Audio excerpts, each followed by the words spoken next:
Du côté du ministère des Affaires étrangères, un autre mouvement s'observe depuis hier. Ce syndicat, en revanche, réclame le paiement de la prime de servitude diplomatique et bien sûr l'amélioration des conditions de travail. Le point, c'est avec Betty Anjambé.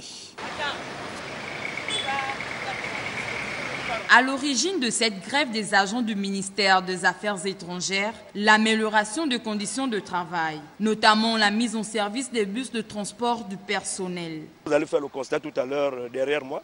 Les 3 bus de transport des agents du personnel sont vraiment à l'arrêt. Et vous allez constater aussi que les ascenseurs sont également à l'arrêt. Donc tout est à l'arrêt en ce moment.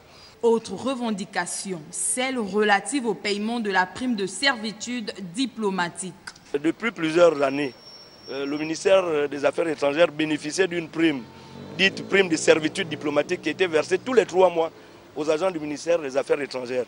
Alors, curieusement, depuis 2014, avec la disparition également de la PIP, notre compte visa et passeport n'est plus géré par le ministère du Budget. Alors, ce que nous nous posons comme question, où est passé le compte visa du ministère des Affaires étrangères? Les agents du dit ministère déplorent aussi les conditions de vie de leurs collègues affectés à l'étranger.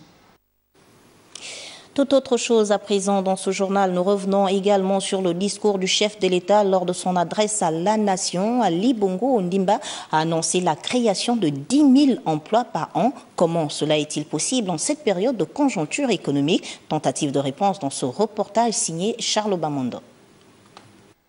C'est sans aucun doute l'un des engagements le plus osé pris par le chef de l'État Ali Bongo Ondimba à l'occasion de son discours à la nation en cette fin d'année 2017. Une initiative dont l'impact social et économique est indéniable et qui pourra servir de levier important à la cohésion nationale tant souhaitée. Mais seulement, voilà, sa mise en œuvre va se heurter à un contexte extrêmement difficile, marqué par une crise économique aux conséquences multidimensionnelles.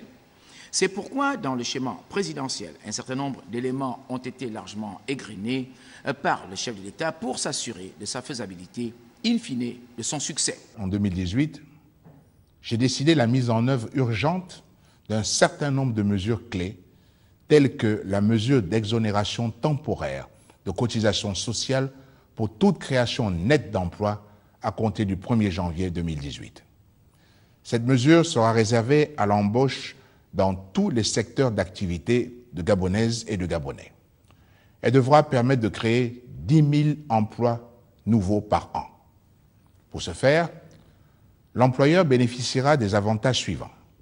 50% d'exonération de charges sociales à la première embauche, 75% à la deuxième embauche, 100% à partir de la troisième embauche. En priorité, les jeunes qui vont probablement se frotter les mains et peut-être se tailler la part du lion, la décennie leur étant dédiée. Ils ont alors toutes les raisons d'y croire et d'y participer.